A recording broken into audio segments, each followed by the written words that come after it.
Alright, hello. I'm back and I'm going to be talking about two of the really basic joints that you can do in Fusion 360 with the VEX parts, and that's the rigid joints and the Revolute joints. So I've brought in just a C channel over here that I can use as an example, and before we start assembling them and making joints and such, we're going to want to come over here and right click and open this C channel. Alright, here we are. So this is just a C channel. What we're going to do is place points in the middle of all of these holes so they're very easy to connect later down the line when we're actually doing our assembly. So with your C channel, you're going to want to go to Create Sketch. And instead of clicking on one of these planes over here, you're going to want to click on the plane of the C channel where you actually want to make the sketch.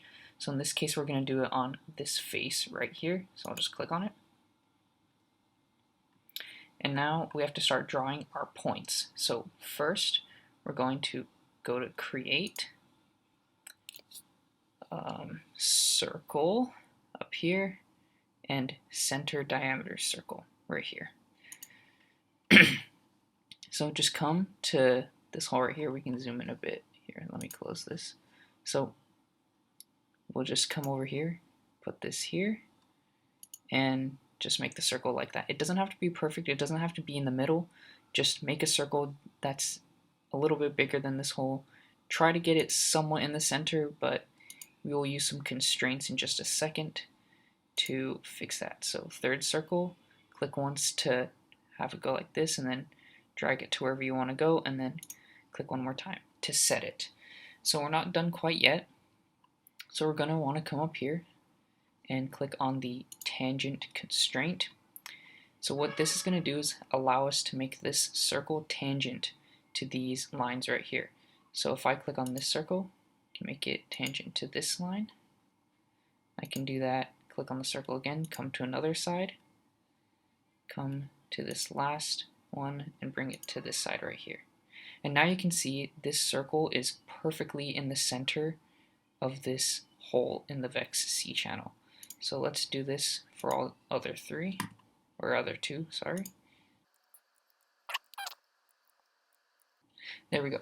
And so you might look at this and say, oh, now we have to do for all the rest of them, but we don't actually have to do it for the rest of them. We can use these and create a pattern so that we only have to do these first three to start off. The rest is very easy. So, but before we do that, we're going to want to come over here, create point. So we're just going to draw a point, and you're going to want to just draw a point on the middle of each of these circles. It's very easy, like your cursor just snaps right onto the center of the circles, so it's very easy. Just click to create a point. I'm going to press escape to finish that, and now we can come in here and actually delete these circles. My mouse is acting up a little bit. So just click on the border of the circle, press delete. Now you just have the point in the center, which is a lot neater and nicer to look at than all these circles everywhere. So let's do that for the other two. So we have these first three holes. So next we're going to want to come to the measure tool because we want to know how far apart these two holes are. So click on the measure tool, and then we'll click on one dot. We'll click on the second one. So this is 12.7 millimeters, and you're going to want to remember this number. This is the distance between all the holes in the VEX parts, and this is true of pretty much all the VEX parts. So just remember this number so you don't have to measure it again. If you measure in inches, I believe this is half an inch. So that's just good to know. We can close this, remember the number. And now the last step is we want to go to create, and we're going to come all the way down here to rectangular pattern. So what we want to do is, let me just delete this, 12.7. So we have it at 12.7 right now, and this is the distance between one gap. And since there are 20 holes in this C channel, that's 19 gaps, so that's just the amount of holes minus 1. So we want to do 12.7 times 19, and you can actually multiply this stuff in here and it'll just do the math for you. And the quantity, we want 20. There are 20 holes. So now you can see I should have holes on every single, I should have a point on every single hole. And this makes it really convenient for doing assemblies, which we'll be doing in just a second. So you can press OK. We can come up here and finish our sketch. Now, you'll notice I only did it for one face. When you're actually doing more complex assemblies of a full robot, for example, you might want to put the points down here as well on the sides of the C channel, just because you'll be building on all sides, not just on a single face. So let's Command S to save, press OK, and this should be ready for us to use. Yeah, it's saved over here. So now we're going to go up here into New Design, and it's just untitled. And before we can actually pull things and use them in our design, we have to save it. So Command S. Let's just call this rigid joint. So here we go. So the first joint type I'm going to tell you about is the rigid joint. And so we're going to right click on the piece we want and insert into current design. I think you can also just drag and drop it in, but I prefer just to right click. So now it's in our workspace. I'll just keep it here for now. I don't have any need to move it, and I'll just click OK. So here we have our first C channel. So what we're going to want to come over here and do first is you'll notice there's a little lock right here. And what this lock is a link to the original file. So if I come over here, for example, and I change anything on this, like let's say, for example, I turn off the sketches that we just drew. So it's like this, and I save it, and go like that. When I come back over here, you'll notice that there's this little exclamation point. And this means that it says the component is out of date, as in I changed something in the original file and now this one is out of date. So if I right click here at the top, I can get all latest. So if I have multiple files that are out of date, I can just get all latest right at the top and it should be fine. It'll do it for all of them. So as you can see, the sketches have turned off, just like the original file over here. But I personally find that really annoying when you have just your original files like that and they're always linked. So what we can luckily do is come here and right click and break the link. And breaking the link is really handy because that means we can come in here, turn the sketches on and off, and it won't actually have any effect on the original file. And if we come over here to the original file and make some edits, turn the sketches on and off, and we come back here, it doesn't say it's out of date or anything. So breaking the link just breaks it from the original file and kind of makes it its own kind of component in here now, so that we can play around with it however we like. So now that I have that out of the way, let's move on to the actual joints. So you will notice that we only have one C channel in right here. So what I can do is I can bring in the same exact one. Let's say I want to use the same exact C channel. I can bring one in just like this, or what I can do is I can come over here, click on this one in the directory over here, right click, then we'll go to move/copy. You can also hit M just as a keyboard shortcut, and I have the move options over here. What I'm going to do is check create copy, so that when I move this, I can take this arrow and I'll drag it and I'll have another copy of this one. And this one is also, it doesn't have the link to the original file.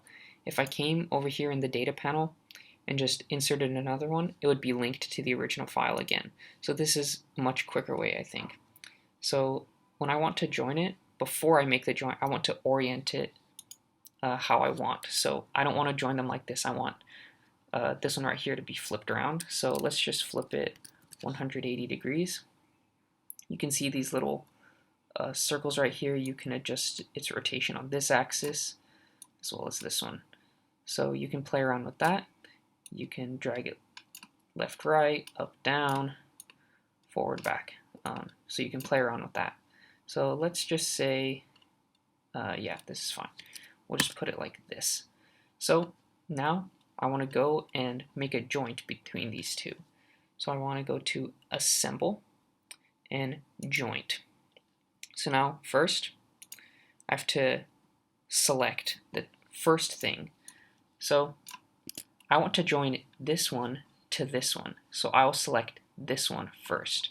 And I'm going to come in here and I'm going to select one of the points that we just made.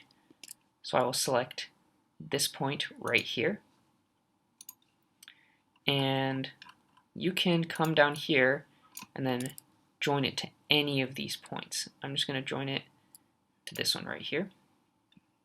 You can see the first one that I clicked will come to the second one. So this is good, and it's rigid. You saw the little animation. It's not going to move. This is as if you attach two things solidly together. So let's just say I don't like it at here. Maybe I wanted to attach it at a 90-degree angle or something like that. I can just come over here, 90 degrees. Here we go. We'll just click OK. And that's it. That's a rigid joint. They are stuck together now. So let's say if I move this one, the other one will go along with it.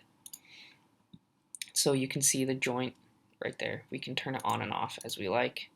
We can come in here, turn off the sketches. And since this second one is a copy of the first one, when I turn off the sketches of the first one, it automatically turns off the sketches of the second one, which is really nice. All right, let's go to New Design. Let's save it. And this is going to be a Revolute joint.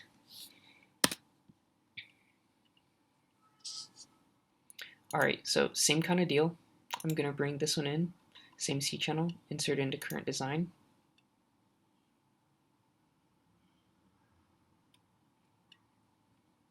And here we have it. So click OK. And I'm just going to break the link right away.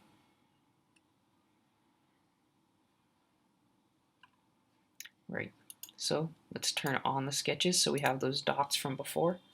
Click on it, hit the M key, create a copy, and bring him out here. So I'm going to orient this as well the way that I want it. So flip it 180 degrees, and we'll just call it like that. So I'm going to do the same process again to create this joint. So I'm going to go to Assemble, Joint, or hit the J key.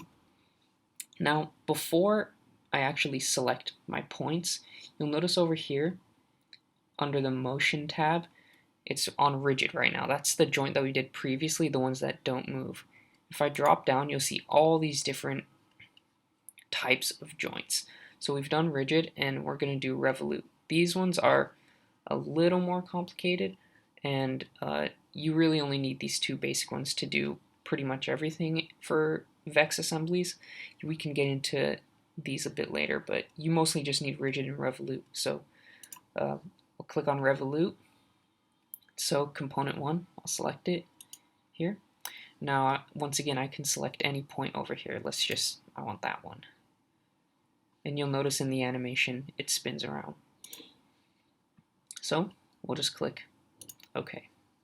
So you'll see there's this little wheel arrow thing right here. And this is the actual joint. So let's turn off these sketches so you can see this better. So if you click on this, it'll be highlighted blue, and you can right click it and then drive joints. And here you can just play around. You can rotate this joint however you like. And this is really handy because you can actually visualize how your robot will look while it's in movement. So you can play around with this. Let's say you want it to stay at this angle. You just rotate it there. You can type the number and do OK, and it'll stay there. But let's say you don't like that. You want to move it to a different location. You right click, drive joints, just move it to wherever you want, and click OK. And that's really all there is to it. Those are the Rigid and Revolute joints. These are the two most basic joints, and you can use them to construct mostly everything that you need to for VEX. So I hope this was helpful, and I hope you can use this to create some cool stuff. So yeah, see you next time.